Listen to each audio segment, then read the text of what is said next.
وہ عورت بڑی خوش نصیب ہے جو اپنے شوہر کا استقبال مسکراہٹ سے کرے، اور وہ مرد بہت اچھا ہے جو اپنی بیوی کے ساتھ شائستہ لہجے میں مسکرا کر بات کرے۔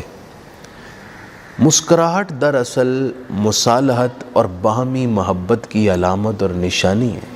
مسکراہٹ کی اثر آفرینی اور اس کی اہمیت بیان کرتے ہوئے رحمت عالمین صلی اللہ علیہ وآلہ وسلم نے فرمایا، ایک مسلمان کا مسلمان بھائی سے ملتے وقت مسکرانا صدقہ ہے۔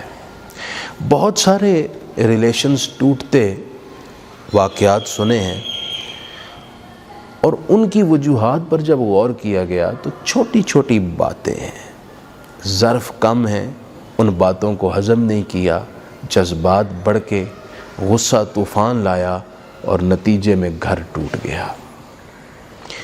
اگر ظرف بڑا ہو، برداشت ہو، تحمل ہو اور ان باتوں کو صرف نظر کرنا آتا ہو تو پھر ایسی باتیں مضبوط گھروں کو کمزور نہیں کرتی۔ اگر تو آپ اپنا گھر خوشگوار بنانا چاہتے ہیں تو چھوٹی چھوٹی گھریلو باتوں کو نظر انداز کرنا سیکھیں۔ کیا ہوا اگر وقت پر صفائی نہیں ہوئی؟ کچھ نہیں ہوتا اگر وقت پر کھانا تیار نہ ہوا اور آپ کو صبر کرنا پڑ گیا۔ اگر ساس نے چند تانے مار ہی دیے، اپنی ماں کا تصور کر کے نظر انداز کر۔ اگر نندوں نے کچھ مناسب رویہ نہیں رکھا تو انہوں نے اس گھر میں ہمیشہ نہیں رہنا، وہ بھی ایک دن اپنے گھروں کو چلی جائیں گی، یا اپنے گھروں میں ہونے کے باوجود ان کا مناسب رویہ نہیں، تو آپ اپنے گھر کو آباد رکھنے کے لیے نظر انداز کرنا سیکھیں۔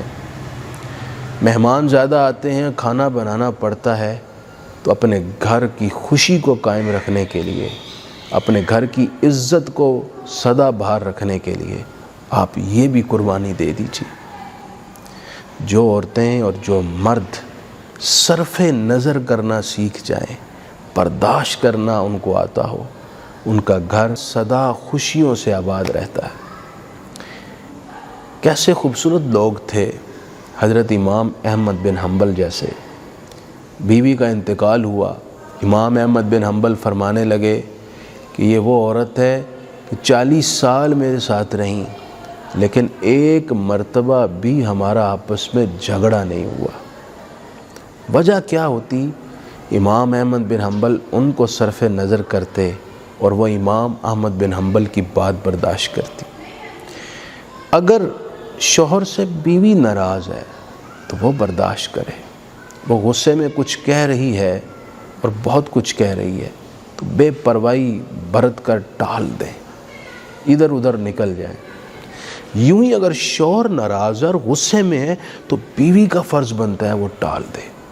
اگر وہ جواب پر جواب دیں گے تو بات کہیں سے کہیں نکل جائے گی۔ اگر غصہ ختم ہو گیا، بات ختم ہو گئی، عداوت پیدا ہو جائے گی۔ اس لیے ضروری ہے بات کو برداشت کرنا اور ٹال دینا۔ جسے ٹالنا نہیں آتا ایسے معاملے میں، ایسے موقع پر، تو اس کے لیے بات سنبھالنا بڑا مشکل ہو جاتا ہے۔ دوسری میں گزارش یہ کروں گا کہ اپنے کلام کے اندر حسن پیدا کریں، ایک دوسرے کے محاسن کو دیکھیں۔ کلام ایسا نہ ہو جس سے دل شکنی اور دل آزاری ہو۔ یہ شوہر کا بھی فرض ہے، وہ ہر وقت کیوں غصے میں رہتا ہے؟ رحمت عالمین صلی اللہ علیہ وسلم دنیا کے سب سے اچھے مرد ہیں، اور آپ سے بہتر رویہ اپنی بیویوں کے ساتھ کسی کا نہیں تھا۔ اور وہ امہات المومنین جو سب سے اچھی عورتیں ہیں، انہوں نے اپنے شوہر نامدار کے ساتھ جو رویہ رکھا، جو حسن سلوک کیا، وہ عورتوں کے لیے نمونہ عمل ہے۔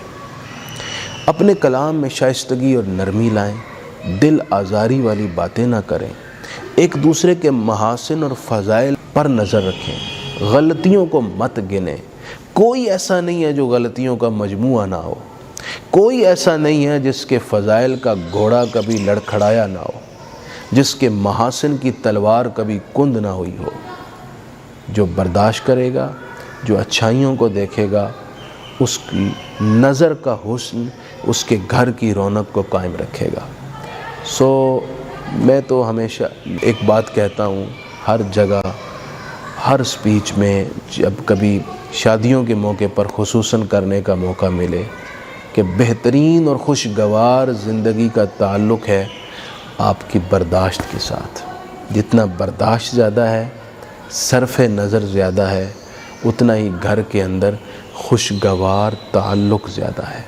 اللہ کریم ہم سب کو تحمل اور برداشت نصیب فرمائے.